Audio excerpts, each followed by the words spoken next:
Hello everybody, Josh12 back here again with another video, and today I bring you another Justice League Gods and Monsters Chronicles episode review. Today I'm going to give you my review for Justice League Gods and Monsters Chronicles episode 2 titled Bomb. Now of course if you've not seen this particular episode, this review may contain spoilers, so please go check it out. I'll more than likely have a link at the end of the, in the bottom description, so of course you can just go right down to Machinima's YouTube channel on YouTube to essentially watch the episode. But that being said, I already made a prior review. I'll probably have an annotation somewhere where you can go check out my episode 1 review of it. Now of course I gave my personal thoughts in that video of my opinion of the project, and I did state that prior to watching this series, I was very not really overhyped to see it. I thought it was stupid, and I thought it was going to fail. And the first episode surprised me. I thought it was a lot better than what it was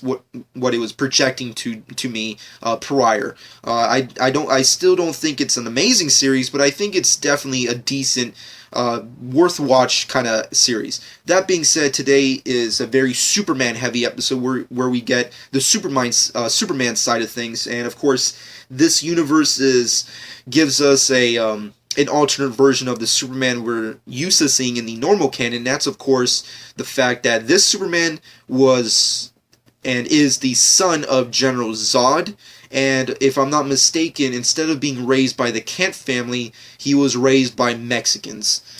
I think that's his canon's history, so there's that. But that being said, amongst his weird upbringings aside, this episode essentially, without giving away too much, the President of the United States, which is apparently Amanda Waller for some reason, is recommended by Dr. Sivana to order a nuclear strike on Metropolis, which apparently Brainiac, who of course is the complete opposite from his normal canon, has been destroying Metropolis with his immense power and energy, and apparently he was created by the government to keep Superman in check, in line, essentially, because obviously with Superman having so much power, no one can trust a person like him because he's an OP character. So I guess that makes sense to a certain extent. That being said, Brainiac is on the loose. He's not capable of controlling his power, and he's destroying Metropolis. And Amanda Waller is incapable of getting in contact with Superman, so she sends out a nuclear strike to destroy all of Metropolis and everyone in it, which is ironic enough. So essentially, that's the plot of the story. And if I had to compare this to the first episode that featured Batman, this episode is much more depressing. I didn't really get the full extent of being, like, very overjoyed and very... I like it. It's still the same vibe. It's still the same feelings and animation style of the first episode. The only difference is that at least with the first episode, you get this really nice attitude and vibe that you don't get here. This one, it just feels like just a very depressing, emo kind of Superman story, which I don't think we really need right now. I know DC Entertainment's really big on making, Superman very dark as of late. I don't know why. But that being said, it's kind of like if you were not a fan of Man of Steel, like if you went and saw Man of Steel and you were like, this sucks. It's not my Superman. This is completely not your Superman. This is not your average Superman. This is not the Superman you grew up with and loved. This is a different Superman, hence the reason behind the whole alternate universe kind of thing. But that being said, it's very on terms with like how the mixed reaction that Man of Steel has, where it's Superman once again killing someone, and obviously you have this very depressing ending where, everyone's not happy with the fact that Superman killed someone, and the fact that Brainiac was the complete opposite of what I was expecting. He's kind of more of a, I don't want to say a villain, and I don't want to say anti-hero. He's more or less he's a misunderstood character, in the sense that when you first hear about Brainiac in this story, he's this super overpowered character that was developed by Dr. Zavanna, who of course is a Shazam villain, and apparently when we actually get to witness Brainiac destroying the city. He's apparently a very sad, depressing young child who obviously has no control of his powers, and he's sitting in the middle of the city just crying, and he's just sitting there in tears and just has no idea what he's doing and has no idea what to do. And he's kind of like one of those classic morphed characters that you see in like sci-fi movies, when they're like, there always comes a moment like in the Alien movies where like there's a character who like gets fucked up so bad and they just say to like Sigourney's like, please kill me. That always happens in those fucking movies. That's where this comes into play, and it's super freaking depressing, especially coming from a guy from me. That's depressing enough. I don't know about anybody else, but that depressed the shit out of me. Overall, I liked it. I don't like it as much as the first episode. And I also find it weird that every character in this new Trinity, in this new universe, alternate universe rather, every character kills someone. Like, Batman is a vampire and he eats people.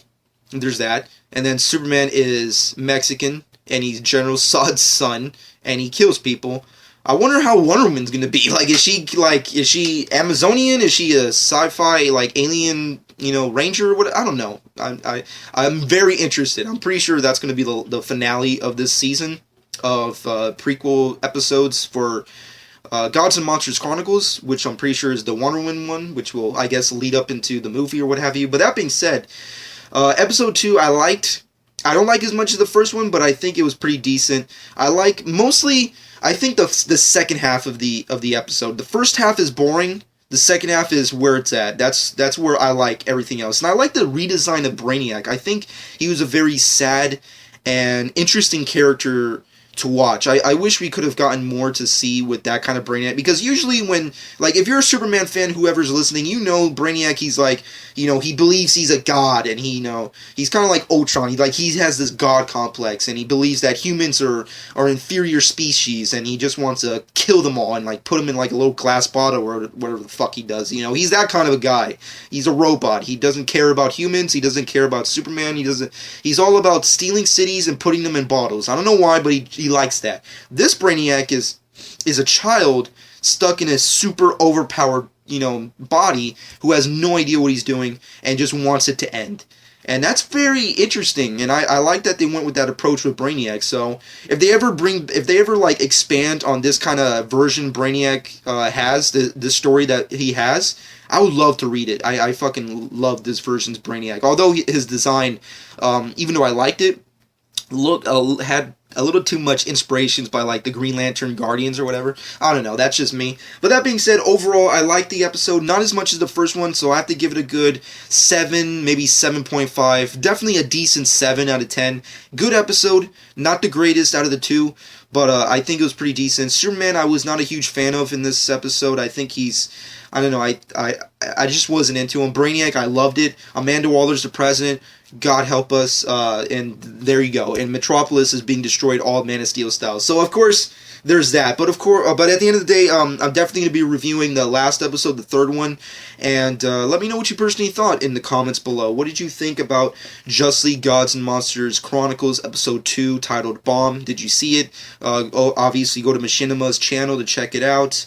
What do you think about the Brainiac story? What did you think about this version's Superman? Because I know there's tons of Superman fans, and there's tons of people who are very up in arms when someone changes Superman and makes him look kind of more like a villain or what have you. But so if you're a Superman fan, let me know what you think about this version of Superman. But that being said, let me know everything you had to think about Justice League Gods and Monsters below, and also let me know your personal speculation for the Wonder Woman version. But that being said, also let me know what you personally thought about the first episode. I'll have an annotation at the end to obviously give you my personal thoughts of episode 1. So please, if you haven't checked that out, please see it. And also I have to give a little credit to the character of Superman, who's being played by Benjamin Bratt. I don't know why, but I've always wanted to see him in a comic movie. I mean, I know he was in Catwoman, and we don't want to remind ourselves of that for various reasons, but I don't know, I always wanted to see him play a comic book character.